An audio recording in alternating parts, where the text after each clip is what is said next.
चलिए स्टूडेंट्स, देखिए 4.2 का हमारा फर्स्ट और सेकंड सवाल हमने पिछले वीडियो में कंप्लीट कर दिया था। अब हम थर्ड से लगा के 6 तक इसको हल करेंगे, ठीक है ना। तो देखिए आपके सामने सवाल है, ऐसी दो संख्याएं ज्ञात कीजिए जिनका योग 27 हो और गुणनफल 182 हो, ठीक है ना। तो इसको हम करेंगे, देखो योग कितना होना चाहिए 27 और गुणनफल कितना होना चाहिए 182, ठीक है ना। तो हम इसको करते हैं शीट पर, ठीक है ना। आपका क्वेश्चन नंबर है थर्ड, क्वेश्चन नंबर थर्ड। देखिए क्या कह रहा है आपके, योग कितना होना चाहिए, दोनों संख्या होगा, योग कितना 27 और दोनों का गुणा कितना होना चाहिए, मतलब गुणनफल मतलब 182, ये आपका होना चाहिए, ये कह रहा है, ठीक है ना। अब देखिएगा देखिएगा, अब दो संख्या है, मैं मान लेता हूं कोई भी संख्या, माना पहली संख्या, ठीक है ना, माना पहली संख्या, माना पहली संख्या क्या मान लू, x मान लू, ठीक है ना। पहली संख्या मैंने क्या मान ली, x मान ली। तो आपको दूसरी संख्या क्या हो जाएगी, दूसरी संख्या देखिए मैंने आपको कल एग्जांपल से समझाया था, क्या एग्जांपल से समझाया था, देखिए एक बार फिर से समझाता हूँ। मान लो मेरे पास टोटल 50 रुपये है, ठीक है ना।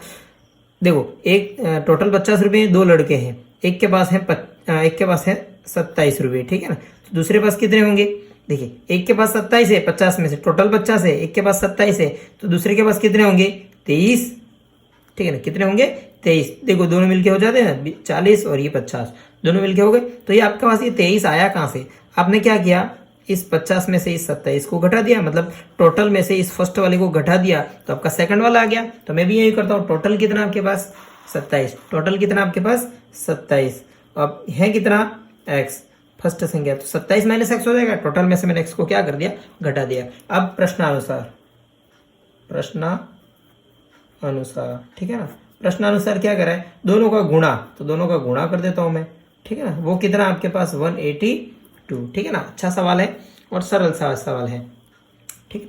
अब x का गुणा 27 के साथ तो 27x, ठीक है, माइनस x का गुणा x के साथ तो x स्क्वायर, और ये हो गया 182। चलिए अब मैं माइनस में नहीं रखता, एक्स स्क्वायर को उस तरफ ले जाता हूँ, तो देखो ये उस तरफ चला गया, तो प्लस का एक्स स्क्वायर, ये माइनस का 27x, और यहाँ पहले से कौन है 182, और आपकी इक्वल में यहाँ क्या आ गया, 0 आ गया। आपके पास ये द्विघात समीकरण बनी, और द्विघात समीकरण मैंने आपको कल सॉल्व करना सिखाइए, फिर भी हम सॉल्व करते थे। X square minus 27x plus 182 equal to 0, ठीक है ना। सबसे पहले हम क्या लिखते थे, गुणा करने पर, क्या लिखते थे, गुणा करने पर। चलो गुणा करने पर फर्स्ट वाला गुणांक और लास्ट वाला गुणांक, तो 1 इंटू 182, तो आपका गुणा करने पर कितना आना चाहिए 182, ठीक है ना। चलो लास्ट वाले का चिन्ह क्या है, प्लस, तो क्या लिखूंगा मैं, जोड़ने पर, ठीक है ना, क्या लिखूंगा, जोड़ने पर, ठीक है ना। जोड़ने पर क्या आना चाहिए, बीच वाली संख्या, मतलब कौन सी, माइनस के 27। अब हम क्या ढूंढेंगे, संख्याएं ढूंढेंगे। चलिए अब मुझे आप बताओ संख्याएं, देखो आपके भी ध्यान में आ रही होंगी, 182 कब आता है और जोड़ने पर 27 कब आता है, जोड़ने पर, ठीक है ना।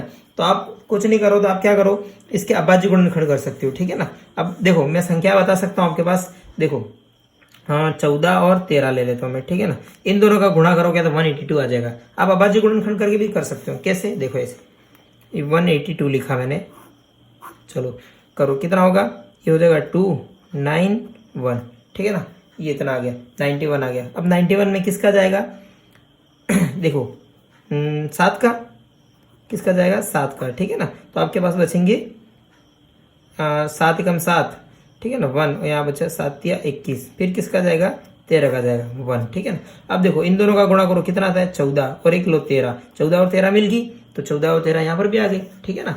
देखिए अब चिन्ह लाना है मुझे, देखो माइनस के 27 लाना है। अगर मैं यहाँ लिखता हूँ माइनस और ये माइनस और ये माइनस, तो आप किसके आ जाएंगे, देखो एक माइनस है और एक प्लस है, तो माइनस 182 आ जाएगा गुणा करेंगे तो। अब मुझे यहाँ दोनों जगह लगा देता हूँ मैं, अब माइनस और ये माइनस के 14 और माइनस के 13 दोनों का गुणा करेंगे 182 प्लस का आ जाएगा, ठीक है ना। अब -14 में से -13 घटा लेंगे हम, तो कितना आएगा, सॉरी -13 और -14 और -13 कितने होते हैं, जोड़ते हैं ना, तो दोनों को जोड़ेंगे तो कितना आएंगे -27, ठीक है ना। ये किसके साथ है, x के साथ, तो मैंने इसको x के साथ लिख दिया। अब मैं यहाँ रख देता हूँ उसको, x square -14x -13x plus 182 equal to 0, ठीक है ना। अब हम दो दो के क्या करते थे, जोड़े बनाते थे। यहाँ से क्या कॉमन निकला, x, अंदर क्या बचा x माइनस 14 माइनस, यहाँ से क्या कॉमन निकला, 13 निकला, ठीक है ना। अंदर क्या बचा x और ये माइनस के 14, यही बचेगा, ठीक है ना। 13 देखो ये प्लस माइनस माइनस आ जाएगा। अब 13 का 182 में 13 का भाग दो तो आप 14 आएगा, ठीक है ना।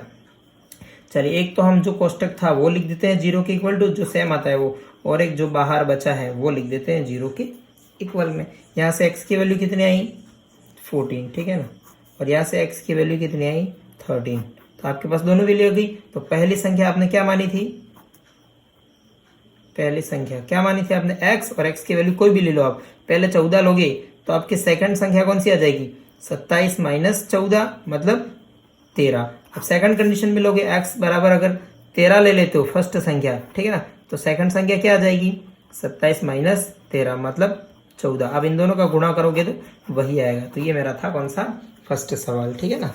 कौन सा सवाल था, मतलब थर्ड सवाल, आज का फर्स्ट सवाल था और ये थर्ड सवाल था, ठीक है ना। अब हम इसका करते हैं नेक्स्ट सवाल, चलिएगा। नेक्स्ट सवाल क्या कह रहा है, एक बार पढ़ लेते हैं।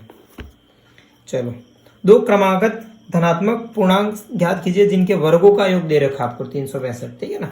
और क्रमागत यूं पूछा है, मतलब क्रम के अनुसार होनी चाहिए, कैसी, क्रम के अनुसार। तो ये सवाल नंबर हमारा है 4 नंबर, ठीक है ना। देखो मान लेता हूं, माना प्रथम धनात्मक पूर्णांक, क्या मानूं, x ही मान लेते हैं, ठीक है ना। तो आपका दो पूछे ना तो सेकंड भी मान लेता हूं, सेकंड धनात्मक पूर्णांक क्या मानूंगा, x प्लस 1। देखो माना यहाँ 1 है तो ये 2 आएगा ना, तो 1 में 1 जोड़ूंगा तो 2 आ जाएगा, ठीक है। अब क्या कहा है, प्रश्नानुसार, प्रश्नानुसार दोनों के वर्गों का योग, वर्गों का योग दे रखा है, ठीक है ना। क्या दे रखा है, वर्गों का योग, वर्गों का योग कितना दे रखा है, 365, ठीक है ना, 365, ठीक है ना। हम आगे सॉल्व करेंगे। चलो, वर्गों का योग मतलब x का वर्ग, ठीक है, और x प्लस 1 का भी वर्ग, वो कितना दे रखा है आपको, 365, ठीक है ना, ये दे रखा है। अब आगे इसको सॉल्व करेंगे। चलिए, एक्स स्क्वायर का एक्स स्क्वायर, अब ये a प्लस बी का होल स्क्वायर, तो a स्क्वायर प्लस 2a और b यही हो गया, प्लस b स्क्वायर मतलब 1 का स्क्वायर 1 बराबर 365, ठीक है ना। ये कितना हो गया, 2x स्क्वायर, ठीक है ना, प्लस 2x। अब ये देखो 1 और ये माइनस 365 आ जाएंगे इस तरफ, ठीक है। तो यहाँ लिख देता हूँ 1 माइनस 365 इक्वल टू 0। तो आपके पास इक्वेशन क्या आ गई, 2x square plus 2x minus 364 equal to 0। देखो यहाँ से कुछ कॉमन आ रहा है, देखो 2 कॉमन ले लेता हूँ मैं, क्या कर ले लेता हूँ, 2 कॉमन ले लेता हूँ। चलिएगा, 2 ले लिया, अंदर क्या बचा, x square plus x minus 2 एकम 2, 2 अठ 16 और 2 दूनी 4 इक्वल टू 0, ठीक है ना। अब इस 2 को मैं 0 की तरफ भेज देता हूँ, तो x square plus x minus 182 equal to, देखो ये 2 नीचे चला जाएगा, ये पूरा 0 ही हो जाएगा, ठीक है ना। तो कोई दिक्कत नहीं है। अब हम इसको क्या करते हैं, सॉल्व करते हैं। ये अभी किया था आपने गुणा करने पर, ये अभी किया था ना गुणा, गुणा कितना आना चाहिए, 1 इंटू माइनस 82, बस यहाँ कितना आना चाहिए, माइनस का 182, बस इतना ध्यान रखना, क्योंकि यहाँ क्या है, माइनस का है, बाकी कोई फर्क नहीं है। अब माइनस है तो क्या आ जाएगा, घटाने पर, घटाने पर कितना आना चाहिए, बीच वाला मतलब प्लस का 1, ठीक है ना। तो मुझे अब संख्या बताओ, देखो संख्या तो वही आ जाएंगी मेरे 14 और 13, ठीक है ना। तो संख्या दी आ जाएगी, 14 इंटू 13 करूंगा तो कितना आ जाएगा, 182 आ जाएगा। अब मुझे 1 लाना है, क्या लाना है, 1 लाना है, और इधर कितना लाना है, माइनस का 182 लाना है, ठीक है ना। तो चलिए प्लस का 1 लाना है, तो मैं चिन्ह अगर यहाँ प्लस लगाता हूँ और यहाँ माइनस लगाता हूँ तो प्लस माइनस माइनस आ गया, ठीक है, गुणे में तो माइनस आ जाएगा। अब 14 में से 13 जाएंगी तो प्लस का ही बनाएगा, ठीक है। अब दोनों किसके साथ हैं, एक्स के साथ। तो अब दोनों पार्टों को मैं कहाँ लिख देता हूँ, यहाँ पर। तो बीच वाली संख्या ऐसी कैसी, ठीक है, लास्ट वाली भी ऐसी कैसी, इक्वल टू 0। अभी दोनों पार्ट उठा के कहाँ रखने हैं, यहाँ पर, ठीक है ना। तो 14x माइनस 13x, अब दो के क्या करने थे, जोड़े बनाने थे, ठीक है ना। यहाँ से क्या कॉमन निकला, x, अंदर क्या बचा, x प्लस 14, ठीक है, माइनस यहाँ से क्या कॉमन निकला 13, अंदर क्या बचा, x प्लस 14, ठीक है ना, इक्वल टू 0। देखो ये दोनों सेम आ गए, उसको एक बार लिख दो आप, ठीक है ना, और इक्वल टू क्या करो, 0 करो, और ये बचा एक बाहर वाला, उसके इक्वल टू 0 कर दो, ये वाला और ये वाला, ठीक है ना। अब यहाँ से x की वैल्यू कितनी आई, माइनस के 14, ठीक है ना, और यहाँ से x की वैल्यू कितनी आई 13, ठीक है ना। तो आपका प्रथम पूर्णांक अगर आप 13 लेते हो तो 13 हो गया, तो दूसरा कितना हो जाएगा 13 + 1 मतलब आपके 14, ठीक है। तो आपको दोनों पूर्णांक आ गए और इस तरह से हमने इसको क्या कर दिया, हल कर दिया, ठीक है ना। अब हम इसका नेक्स्ट सवाल करते हैं। चलिए, एक समकोण त्रिभुज की ऊंचाई उसके आधार से 7 सेंटीमीटर कम है, ठीक है ना। एक समकोण त्रिभुज है, उसकी ऊंचाई है वो आधार से 7 सेंटीमीटर कम है। यदि कर्ण 13 का हो तो अन्य दो भुजाएं ज्ञात कीजिए, ठीक है ना। देखो अच्छा सा सवाल है, हम इसको नेक्स्ट शीट पे करते हैं, ठीक है ना। चलिएगा, क्वेश्चन नंबर 5। क्वेश्चन नंबर 5 देखिएगा क्या कह रहा है। एक समकोण त्रिभुज है, ठीक है ना, ये मान लो समकोण त्रिभुज है, ठीक है ना। ये ए है, बी है और ये सी है, ठीक है ना। आपको कर्ण दे रखा है, कितना सेंटीमीटर दे रखा है, कर्ण 13 सेंटीमीटर। ये कर्ण होता है ना, देखो ये 90 डिग्री के एंगल के सामने वाली भुजा क्या होती है, कर्ण होती है। ये क्या होता है आपका आधार, क्या होता है आधार, ठीक है। मैं यहाँ लिख देता हूँ, ये आधार होती है, ये आपके कर्ण होती है और ये आपकी क्या होती है, लंब होती है, ठीक है ना। क्या होती है, लंब होती है। अब हम इसको देखो, आपको क्या कहा है, देखिए सवाल देखता हूँ वापस में। देखिए, एक समकोण त्रिभुज की ऊंचाई मतलब ये लंब, ठीक है ना। ऊंचाई मतलब ये लंबी होता है। देखो जो ऊंचाई होती है सीधी होती है वो लंबी होगा, ठीक है ना। देखो ऊंचाई है, या ऊंचाई भी लिख देता हूँ, ठीक है। सवाल में आपको ऊंचाई का है, ठीक है ना, कोई दिक्कत वाली बात नहीं है।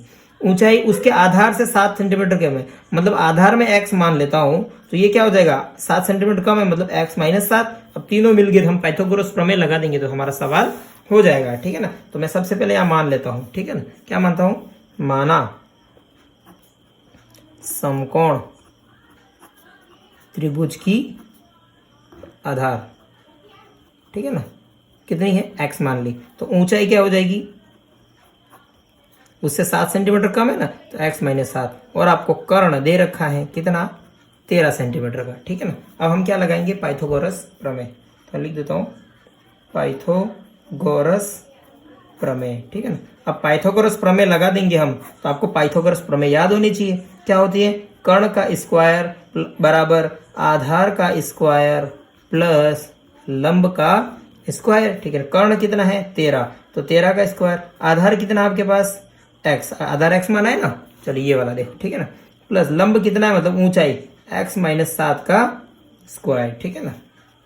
चलेगा, अब हम इसको सॉल्व करते हैं। 13 का स्क्वायर होता है 169, कितना होता है 169, ठीक है ना। देखो ये स्क्वायर है, ठीक है ना।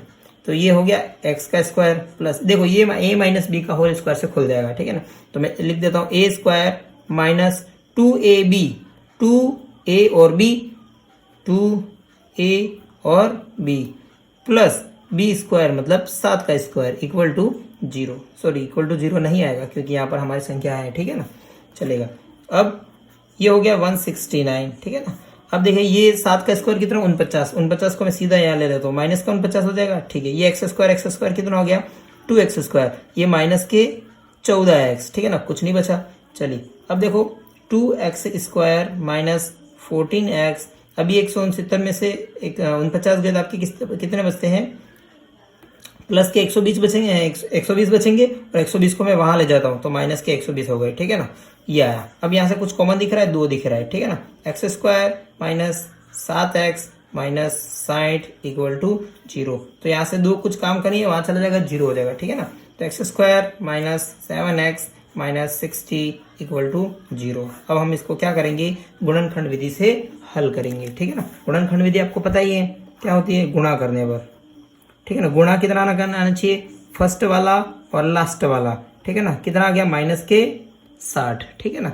अब लास्ट वाले का चिन्ह क्या है माइनस, तो क्या आएगा यहाँ पर घटाने पर, क्या आएगा घटाने पर बीच वाली संख्या आनी चाहिए, कितनी माइनस के साथ। अब मुझे बताओ संख्या क्या हो गई, गुणा करने पर तो आना चाहिए 60, तो देखो 12 और 12 × 60 होते कि नहीं होते। अब 12 में से 5 घटाओगे तो आपके कितना आ जाएंगे 7 आ जाएंगे, ठीक है। लेकिन चिन्ह किसका लाना है मुझे, माइनस का, ठीक है ना। अब देखिए अगर मैं यहाँ लगा देता हूँ तो ये 12 × 60 हो जाता है माइनस का, ठीक है ना। और माइनस 12 में से 5 गए तो माइनस के साथ भी आ जाते हैं, तो मेरा ये काम हो गया। तो ये x और ये भी x, यहाँ क्या लगेगा प्लस, ठीक है ना। चलिए अब इन दोनों को मैं उठा के यहाँ रख देता हूँ, पहला वाला ऐसा कैसा, फिर 2 बीच में आ जाएंगे, 12x plus 5x minus 60 equal to 0। दो दो के क्या बनाओ, जोड़े, यहाँ से क्या कॉमन निकला x, अंदर क्या बचा x माइनस 12, ठीक है ना, प्लस 5 कॉमन निकला, अंदर से क्या बचा x माइनस 12, ठीक है, इक्वल टू 0, क्योंकि 12 × 60 होते हैं ना, ठीक है। ये दो सेम है, उसको एक बार लिख देता हूँ, ठीक है ना, इक्वल टू 0 के, ठीक है ना। ये एक बाहर वाला बचा है, उसको भी किसके इक्वल लेता हूँ, 0 के, ठीक है ना। अब देखो यहाँ से x की वैल्यू कितनी आई, प्लस के 12, और यहाँ से x की वैल्यू कितनी आई, माइनस के 5। अब देखिए आप अगर x की वैल्यू 12 लेते हैं, ठीक है ना, x की वैल्यू 12 लेते हैं, देखिए मैं बता देता हूँ आपको, अगर x की वैल्यू आप 12 लेते हो तो आपका ये माना क्या था आपने, आधार माना था, तो आपका आधार कितना आ गया, 12, ठीक है ना। आपकी ऊंचाई कितनी आ गई, इससे 7 कम, मतलब 12 माइनस 7 मतलब कितनी, 5, और आपके पास कर्ण तो था ही सही, कितना, 13, ठीक है ना।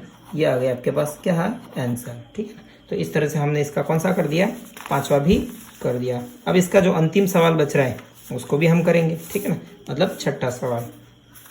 चलिएगा छठा सवाल करेंगे हम, 6 सवाल पढ़ लेते हैं एक बार, चलिएगा, ठीक है ना। एक कुटीर उद्योग एक दिन में कुछ बर्तनों का निर्माण करता है। चलो एक उद्योग है, वो एक दिन में कुछ बर्तनों का क्या करता है, निर्माण करता है। एक विशेष दिन यह देखा गया कि प्रत्येक नग की निर्माण लागत रुपयों में उस दिन के निर्माण किए गए बर्तनों की संख्या के 2 गुने से 3 अधिक है, ठीक है ना। यदि उस दिन की कुल निर्माण की लागत 90 है, आपको टोटल दे रखी है 90, ठीक है ना। निर्मित बर्तनों की संख्या और प्रत्येक नग की लागत ज्ञात कीजिए, ठीक है ना। तो मैं मान लेता हूं सबसे पहले बर्तनों की संख्या, कुछ ना कुछ तो मानना पड़ेगा, माना बर्तनों की क्या मान लू, संख्या, बर्तनों की संख्या क्या मान लू, x, ठीक है ना। अब देखिए आपको क्या गया था, बर्तनों दूसरी कंडीशन में दे रखा था इसके 2 गुने से 3 अधिक है, मतलब उस दिन किए गए निर्माण, देखो उस दिन किए गए बर्तनों की संख्या, ठीक है। देखो x के 2 गुने, मतलब x का कितना हो जाएगा, 2 गुना, मतलब 2x से 3 अधिक है, तो यह आ गया 2 गुने से 3 अधिक है, सेकंड कंडीशन। और आपके पास कुल निर्माण लागत दे रखी है, कुल निर्माण लागत कितनी है, कुल निर्माण लागत, ठीक है, 90, ठीक है ना। ये सवाल हमने ऐसा पहले किया था, ठीक है ना, वो जॉन वाला सेम सवाल था ऐसा ही, ठीक है ना। कंचो वाला एक था, जीवंती वाला, और एक जॉन वाला, और इसके जो सेकंड पार्ट था ऐसा ही पार्ट था, ठीक है ना। अब इन दोनों को क्या कर देता हूं मैं, प्रश्नानुसार इन दोनों को क्या कर देता हूं, गुणा कर देता हूं, ठीक है ना। 2x + 3 इक्वल टू 90, ठीक है ना। क्योंकि जो एक गुणा क्यों किया मैंने, क्योंकि जो एक दिन का होगा और मतलब जो हो रहे उन दोनों का गुणा करके तो आप क्या आएगा ना, जो भी आएगा, ठीक है। मान लो मैं एक दिन में 1 रुपया कमा रहा हूँ, तो 5 दिन में कितने हो जाएंगे, 5 रुपये जाएंगे। क्या किया आपने, 1 × 5 ही किया, तभी 5 आ रहे। जैसे कि एक दिन में 2 कमाना, तो 5 दिन में 10 हो जाते, मतलब 2 में किसका गुणा कर रहे हो, 5 का, ठीक है ना, ऐसे, ठीक है ना। ये आ गया 2x² + 3x इक्वल टू 90। ये 2x² + 3x, ये माइनस के 90 इक्वल टू 0। अब हम किसको किस विधि से सॉल्व करेंगे, गुणनखंड विधि से। किस विधि से, गुणनखंड विधि से, ठीक है। गुणा करने पर कितना आना चाहिए, 2 × -90, मतलब माइनस का 180, ठीक है ना। अब लास्ट वाले का चिन्ह माइनस है, तो आप क्या आएगा, घटाने पर बीच वाली संख्या आनी चाहिए, प्लस का 3। अब मुझे संख्याएं बताओ, ठीक है ना, संख्याएं बताइए, ठीक है ना। अब गुणा करने पर तो 180 आना चाहिए और घटाने पर 3 आना चाहिए, तो ठीक है। हम इसके क्या करते हैं, अभाज्य गुणनखंड करते हैं, ठीक है ना। अभाज्य गुणनखंड से हमें जल्दी मिल जाएगा, ठीक है ना। तो मैं 180 के, मतलब जो यहाँ संख्या उसके अभाज्य गुणनखंड होते हैं, ठीक है ना। ये आ गया 2 का जाएगा 90, 2 45, 3 1 और 5, 3 5 5 1, ये आ गए, ठीक है ना। अब आप सोचिए, देखो 2 दूनी 4 और 5 × 15 और 15 30 और 4 लेता हूँ तो ये भी काम नहीं होगा, 30 में से 4 घटाएंगे तो नहीं आएगा, ठीक है ना। अब 2 दूनी 4, 4 × 12, एक तो ये 12 ले लेता हूँ और ये आपके पास 15 ले लेता हूँ, तो 15 में से 12 गए तो आपकी 3 आ गई, ठीक है ना। देखो यहाँ से 15 लो और यहाँ से 12 लो, ठीक है ना, इन तीनों से, तो 15 में से 12 गए तो आपकी कितना आता है, 3 आता है। तो आपकी संख्या कौन सी आ गई, एक तो 15 और एक 12, इन दोनों को घटाएंगे तो आपका कितना आ जाएगा, 3 आ जाएगा। लेकिन आप चिन्ह देखते हैं, अगर मैं चिन्ह यहाँ लगाता हूँ और प्लस यहाँ लगाता हूँ, ठीक है ना, देखिएगा अब देखिए 15 में से 12 चले जाएंगे तो प्लस के 3 आ जाएंगे, और 15 ये माइनस ये कितना आ जाएंगे 182 आ जाएंगे, इनका गुणा करेंगे तो आप करके भी देख लेना, ठीक है। यहाँ एक्स रहे और यहाँ पर भी एक्स, इन दोनों को उठा के कहाँ रखना है, बीच में रखना है, ठीक है ना। तो मैं रख देता हूँ 2x² plus 15x minus 12x minus 90 equal to 0, क्योंकि फर्स्ट वाला और लास्ट वाला लिखना है, इसकी जगह हमें ये दोनों टुकड़े लिखने हैं, ठीक है ना। लिख दिए। अब दो दो के क्या करेंगे, हम जोड़े बनाएंगे। यहाँ से क्या कॉमन निकला, सिर्फ x आ रहा है, ठीक है ना।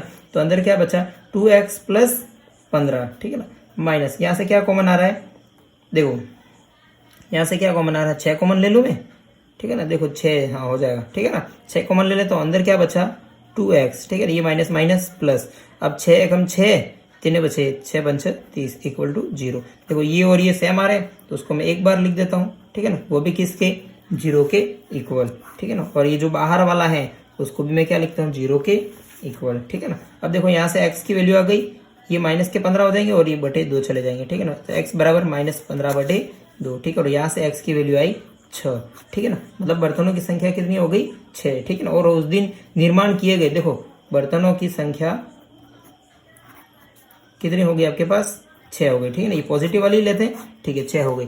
अब उस दिन किए गए निर्माणों की 2x प्लस 3 था ना, तो आप मान रख दो 2 × 6 प्लस 3, ये 6 दूनी 12 और ये कितने हो गए 15, ठीक है ना। अब देखो 15 × 6 का गुणा करोगे, क्योंकि हमने यहाँ क्या किया था गुणा किया था ना, 15 × 6 करोगे तो आपके कितना आना चाहिए 90 आना चाहिए, तो 15 × 6 90 होते हैं, ठीक है ना। तो इस तरह से हमने ये पूरा सवाल भी हल कर दिया, ठीक है ना। तो हमारी इस तरह से 4.2 प्रश्नावली खत्म होती है, ठीक है ना। वीडियो अच्छा लगा हो तो लाइक करो, शेयर करो और ज़्यादा से ज़्यादा शेयर करो, ठीक है ना। धन्यवाद, बाय।